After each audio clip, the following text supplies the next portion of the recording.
Zara इतना famous क्यों है? कपड़े की क्वालिटी की वजह से या ट्रेंडी क्लोथेस के कारण, या सभी लोगों ने बस इनके कपड़े के बारे में अफवाह फैलाया है कि इनके कपड़े महंगे होते हैं, इस कारण ये इतने फेमस हैं। इसमें आपका ओपिनियन क्या है और क्या कारण हो सकता है, ये आप कमेंट में जरूर बताएं। ये जो कपड़े का सवाल और जवाब का टॉपिक अलग हो जाते हैं और हम जो बात करते हैं वो है बिजनेस के बारे में, क्योंकि एंड द एंड इतने अच्छे कपड़े और जारा जैसे ब्रांड एक मास्टर प्लान बिजनेस के कारण ही बन सकता है। पर अगर आपके भी दिमाग में ये सवाल आ रहा है कि कपड़े का बिजनेस तो और बहुत सी कंपनियां करती है और दबा के मार्केटिंग में पैसा भी लगाती है और इनके कपड़े की क्वालिटी और डिजाइन और प्राइस भी जबरदस्त होते हैं, पर भी ये कंपनी जारा से ज्यादा फेमस क्यों नहीं है, जबकि जारा की मार्केटिंग कॉस्ट तो जीरो है भाई। आप अपने दिमाग में ज्यादा जोर मत डालो, मैं ही बता देता हूँ कि जारा को लोग इतना पसंद क्यों करते हैं। तो इसका आंसर है वो है स्पीड उन मैनेजमेंट टीमों का, डिजाइनरों का, डिस्ट्रीब्यूशन सिस्टम का, रिसर्च टीमों का, ओवरऑल पूरे जारा के कर्मचारी का। तो आप अभी भी कंफ्यूजन में हो तो रुको भाई, क्योंकि पिक्चर तो भी शुरू ही हुआ है। इस पूरे वीडियो में हम जानेंगे जारा के पूरे बिजनेस के बारे में, जिनके बिजनेस लेसन और स्ट्रेटजी ऐसी है जो किसी के भी बिजनेस को जीरो से हीरो बनाने के लिए काफी है। तो चलिए सबसे पहले जानते हैं जारा की स्टोरी से। जारा को शुरू किया था एक खास व्यक्ति ने। अब ये खास क्यों है? क्योंकि मुझे इनका नाम बहुत खास लगा। इनका नाम था अमेंसियो ओर्टेगा। अमेंसियो ओर्टेगा का जन्म 1936 को हुआ था। फैशन की दुनिया में ये जवान होते ही अपना सफर शुरू कर दिया था। 1950 के आखिर में उन्होंने एक लोकल शर्ट मेकर के साथ काम करना शुरू कर दिया, जहां उनको टेक्सटाइल इंडस्ट्री का पूरा गेम समझ में आने लगा। फिर 1963 में उन्होंने अपनी पहली कंपनी, जिनका नाम ये जो मुझसे तो पढ़ा नहीं जाता, आप ही इसे पढ़ लेना, 1975 में आया वो दिन जब जोरबा खुला। अब मेरा प्रोनाउंसिएशन ढीला डाला है मुझे पता है, पर भी मैं जारा को जोरबा इसलिए बोल रहा हूँ क्योंकि जारा का पहला नाम जोरबा ही था,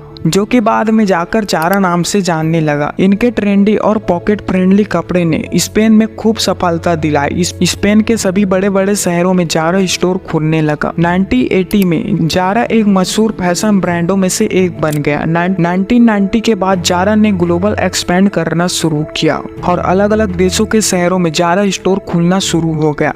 पर इनकी कहानी यहीं पर खत्म नहीं हुआ। अमेंसियो ओर्टेगा ने जारा को वर्ल्ड वाइड पहुंचाने के लिए इंडीटेक्स कंपनी खोला, जो कि फैशन इंडस्ट्री का एक चैन की तरह काम करती है। और मैं आपको इसके साथ एक इंटरेस्टिंग बात बताऊं, जितने भी देश थे वहां जारा इंडीटेक्स के कारण शुरू हुआ, पर अपने इंडिया में जारा टाटा की वजह से शुरू हुआ। अब आप पूछोगे कि जारा टाटा की वजह से कैसे शुरू हुआ, तो इसे जानने के लिए आप इस वीडियो को जरूर देखना। तो चलिए जानते हैं जारा के सफलता के राज को।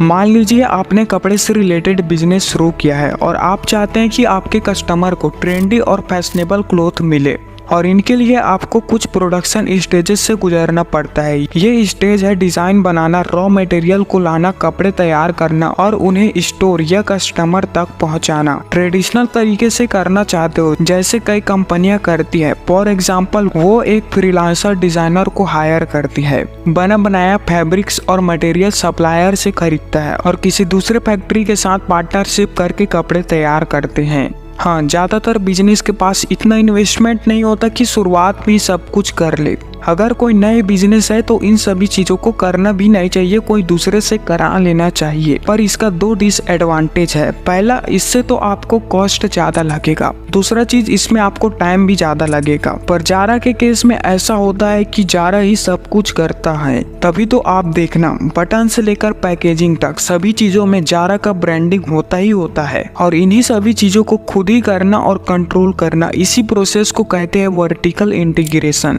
इससे जारा को क्या क्या बेनिफिट होता है वो देखते हैं। पहला तो कंट्रोल। वर्टिकल इंटीग्रेशन से जारा के हाथ में पूरा कंट्रोल होता है। वो इंश्योर कर सकता है कि उनके हर स्टिच, बटन और कपड़े हाई क्वालिटी और स्टाइलिश हो। दूसरा, इससे होता है पैसों की बचत। अगर जारा दूसरे को काम कराता तो ना जाने क्या क्या कॉस्ट लग जाता, और उन सभी कॉस्ट लगने के बाद न जाने इनका प्राइस और कितना तक बढ़ जाता। इसे आप अपने डेली लाइफ के कई प्रोडक्टों में देखते ही होंगे और जानते भी होंगे कि शुरुआत में उनका प्राइस कितना होता है और बढ़ते बढ़ते कितना तक चले जाता है। दूसरा जारा का बिजनेस स्ट्रेटजी है वो है शॉर्ट साइकिल। कभी आप जारा के स्टोर में गए हैं या नहीं भी गए हैं तो फ्यूचर में एक बार जरूर चले जाना। जारा के स्टोर में अगर आप जाते हो तो वहाँ आपको सबसे पहले वो कपड़े दिखेंगे जो बाकी किसी स्टोर में नहीं दिख, जो अभी लेटेस्ट टाइम में जो ट्रेंडी कपड़े चल रहे हैं वो सभी आपको जारा के स्टोर में देखने को मिल ही जाएगा। और यही सबसे पहले ट्रेंडी क्लोथों का कलेक्शन बनाती है जारा को खास। अब इसके साथ आपके दिमाग में ये सवाल आए या ना आए, पर मेरे दिमाग में जरूर आ रहा है कि ये इतने जल्दी इतने लेटेस्ट स्टाइल के कपड़े बना कैसे लेती है। तो इसका कारण आप भी जानना चाहते हो तो चलिए जानते हैं इनको। जारा की डिजाइन की जादू शुरू होती है इनके हेड क्वार्टर से। शॉर्ट साइकिल प्रोसेस मतलब वही होता है जो हमने पीछे बात की है, जिनमें जारा के डिजाइनर ही सब काम करते हैं। इनका कोई फ्रीलांसर डिजाइनर नहीं होता जैसे कि बहुत से कंपनियां के पास होती है। ये डिजाइनर जारा के लिए ही काम करती है और रिसर्चर रिसर्च करते ही रहता है। और जैसे ही जारा की टीमों को कोई लेटेस्ट ट्रेंड के बारे में पता चलता है वैसे ही तुरंत ये एक्शन में आ जाते हैं और एक्टिव होकर ये तुरंत 10 से 12 दिनों के अंदर सभी जारा स्टोरों में वो ट्रेंडी कपड़े पहुंचा देते हैं। तीसरा इनका बिजनेस स्ट्रेटजी है लीन इन्वेंट्री मैनेजमेंट। मान लो आपके पास एक इलेक्ट्रॉनिक शॉप है और जब आप इस मैनेजमेंट को अपनाते हो तो सिर्फ आप उन्हीं चीजों को अपने शॉप में रखते हो जो ट्रेंड में है और बाकी सभी चीजों का बहुत कम स्टॉक रखोगे। जैसे आपको पता चलता है कि स्मार्टफोन और वायरलेस ईयरफोन ये बहुत ज्यादा बिक रहे हैं तो आप इन प्रोडक्टों का स्टॉक बहुत रखोगे, लेकिन उन प्रोडक्टों को कम पीस या स्टॉक ही नहीं रखोगे जिसका ट्रेंड चल ही नहीं रहा। तो इस बिजनेस स्ट्रेटजी से जारा को क्या फायदा होता है? तो पहली बात तो इससे जारा के प्रोडक्टों के लिए क्रेज बढ़ जाता है, क्योंकि कोई भी कस्टमर जब जारा स्टोर जाता है और कोई कपड़े उसे पसंद आ जाते हैं तो उसे अगर वो नहीं लेता तो वो एक बात जरूर जानता है कि वो उससे अगले टाइम जब और आएगा तो वो नहीं मिलेगा। और इसी कारण से जारा के कस्टमर के अंदर क्यूरियोसिटी और क्रेज बढ़ जाता है। दूसरा इनसे होता है वेस्टेज कम। कई कंपनियां होती है जो एक ही डिजाइन और स्टाइल के कपड़े बहुत से स्टॉक में बना देते हैं और वो जब ज्यादा स्टॉक होने के कारण बिकते नहीं तो इनसे वेस्टेज ही बढ़ता है, ना कि प्रॉफिट बढ़ता है। चौथा इनका बिजनेस स्ट्रेटजी है वो है कस्टमर को समझना। जारा अपने कस्टमर की मन की बात को जान लेता है, तभी तो फैशन की दुनिया में टॉप में रहता है। तो कैसे? ये कोई जादू से होता है? नहीं भाई, ये होता है ऐसे। कोई भी बिजनेस के लिए कस्टमर का फीडबैक मूल मंत्र है सक्सेस पाने के लिए। जारा को ये बात पता है, तभी तो जारा इस पर बहुत ध्यान देती है। आज तो दुनिया भर के इन्फ्लुएंसर सोशल मीडिया में बैठे ही है। इंस्टाग्राम, ट्विटर, यूट्यूब और फेसबुक ये ऐसे सोशल मीडिया प्लेटफॉर्म है जिसमें कोई भी प्रोडक्ट हो या बिजनेस, उन सब के बारे में आपको कुछ न कुछ जानकारी जरूर मिलेंगे। और तीसरा काम ये अपने कस्टमर की मन की बात को जानने के लिए करते हैं वो है जब भी इनके स्टोर में कोई कस्टमर आता है तो इनके स्टाफ इतने सतर्क हो जाते हैं जितने कोई पुलिस हो या कमांडो। इनके स्टाफ जारा के सभी कस्टमर के ऊपर चौकन्ने से नजर रखते हैं और देखते हैं कि वो कैसे कैसे बात कर रहे हैं और कैसे कैसे कपड़ों और डिजाइनों को देख रहे हैं। इन सभी बातों और फीडबैक को एकत्रित कर जारा बनाती है औसम कपड़े।